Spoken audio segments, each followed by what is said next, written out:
Mr. Chairman, and I want to thank the panelists for their focus on what is really one of the most critical issues I think we can be providing in terms of services to our veterans, because as you know, it relates to so many different things. You know, the administration's been very focused on ending homelessness for veterans, but this obviously relates directly to ending homelessness. And to me, it's such a win-win opportunity here, where we have veterans with tremendous skills and employers who need those skills, and I think the critical element here is connecting them. So I want to thank you for all you're doing in that regard. I just had a couple specific questions that related to some policies, and I'll just throw this out to any of the panelists. Are you familiar with the 85-15 rule? I am. Mr. Coy? So can you talk a little bit about that? I know that the main purpose is making sure that you don't have any kind of predatory schools that are taking advantage of veterans. At the same time, I think we should make sure that good, honest schools, and I've talked to some vocational schools in Alaska who seem a little bit hamstrung by the rule in that they want to help veterans. We have a huge veterans population, as Senator Blumenthal mentioned, you know, with certain drawdowns, and there might be a whole new big influx. So I think we want to make sure, I understand the purpose of the rule, but we want to make sure that we're not limiting veterans' opportunities or the opportunities of the vocational schools that are actually doing a good job and that are very committed. So can you talk about how you balance that with the 85-15 rule? Absolutely, and thank you for that great question. 85-15 was put in statute back in the 50s for the exact reasons that you mentioned. And one of the... Is there a need to update it, you think? Yes. We don't have the ability to waive, so if somebody's 86-14, or I'm being a bit over dramatic, but yes. We don't have the ability to do anything along those lines. So would you think a waiver provision that was needed to make sure, obviously, again, I know what the focus is. You don't want abuse, and we certainly don't want abuse. On the other hand, if you have a good company, good vocational school that's highly motivated to take care of a lot of veterans, should we provide some flexibility? The short answer is I believe we should. I'd like to just mention very briefly, because I know you have several other questions, but we just started a pilot program called Accelerated Learning Program.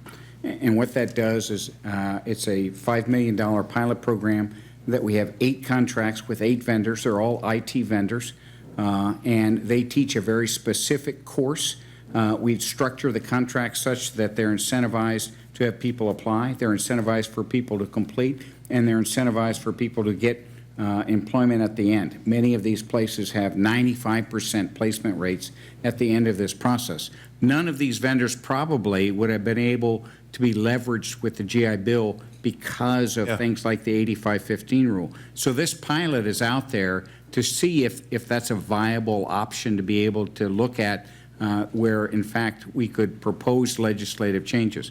What we found is we had a certain amount of slots that were available. Yeah. We got 3,500 applications in the first week for this program, and we only had about 800 or 900 slots for it. So there's a need for that out there. We didn't restrict it to any specific entity, meaning we didn't restrict it to post 9/11 or it was any veteran that was out there. And so they didn't have to use any of their GI Bill benefits, nor were the programs likely eligible for GI Bill benefits. Well, look, I would welcome the chance to work with you and this committee on those issues, because I think they're important. I think they go to servicing our veterans in the best way they can, and the good occupational schools that can be helpful. Let me just end by mentioning, you know, I went through the TAPS program just a couple of years ago, coming off active duty as a reservist, and I do think one of the focuses, Senator Tillis made a really good point, you're kind of focused on getting out and doing your thing, and my recommendation, just in my own personal experience, an emphasis on the benefits, whether it's GI Bill, whether it's what your opportunities are with regard to VA loans or things like that, is really important, because you get further down the road and you're like, holy cow, I forgot I had that opportunity. And sometimes, as you know, those opportunities go away. And so to me, that was very helpful. I also think what Senator Brown was talking about, resumes are enormously important. I had a Marine sergeant, couple deployments to Afghanistan, came to me, he was an infantry squad leader, and said, he didn't think he had the skills for the private sector. I was like, what? You kidding me? You've led men in combat? You have the best skills in the country. And just the ability to put that down in a resume that can translate that skill set to the private sector is really helpful, and it's not always so easy. And then finally, Mr. Chairman, sorry for going over here, but there was an article in the Navy Times recently. Are we doing enough, you think, on helping military members with PTSD in terms of their transition? I mean, obviously, there can be additional challenges. What are we doing there?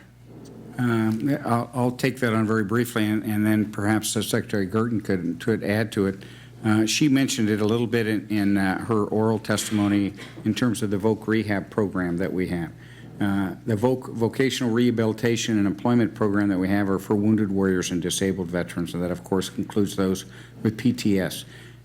We have over 1,000 counselors across the country, and each one of them do case management for that specific veteran and developing a plan for employment for them. And whether or not it's for higher education, whether it's vocational training, whether it's a welding course, whatever it is that helps them get meaningful employment at the end of that process, that's what they're there for. And so we have folks that are doing that full time right now in terms of that case management.